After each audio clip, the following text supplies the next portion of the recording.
Thanks, Dan, and thanks, Brian, for joining me here again. Yeah, thanks for having me. So you and I are both quite a ways away from retirement, I like to think, but other people are not. So when should they start considering their RSP and their withdrawals? Yeah, I think a lot of folks are unsure of what happens to their registered retirement savings plan when they retire. Do they need to start making withdrawals? If so, how do they do that? But just because you've retired doesn't mean you have to start making those withdrawals. In fact, you don't have to convert your RSP to a registered retirement income fund or a RIF until the year you turn 71.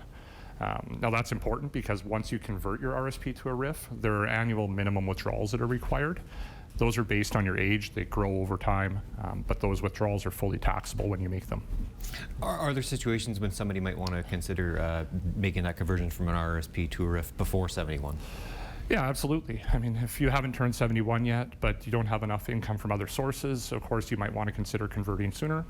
Now, if you don't need large amounts of money from your RSP at that time, you can consider converting just a portion of your RSP to a RIF. And the benefit of that is that that annual taxable minimum withdrawal will be smaller. You might also want to make withdrawals sooner than you might need from a cash flow perspective because you want to take advantage of things like the pension tax credit, or you might want to split your income with a spouse who's in a smaller tax bracket. Okay.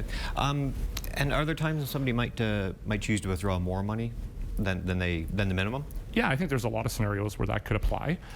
You might want to withdraw more than you need if you expect your income to grow in the future. That can happen from selling land, inheriting assets, something like that. So in the future, you might find yourself in a higher tax bracket than you are today. In that case, it might make sense to pay the tax today at a smaller rate than waiting. Another scenario where you might want to withdraw sooner is if you're projected to have a large balance in your RIF late in life or at life expectancy. In the case of a last surviving spouse, the full value of your RIF becomes taxable income when you pass away. So a large balance may result in your estate being taxed at the highest brackets, resulting in much more tax being paid than if you wound the account down throughout your life. Another one that comes up a lot in conversations the last few years has been tax-free savings account room. A lot of folks in retirement are in lower tax brackets, don't have a lot of sources of cash to make those annual deposits.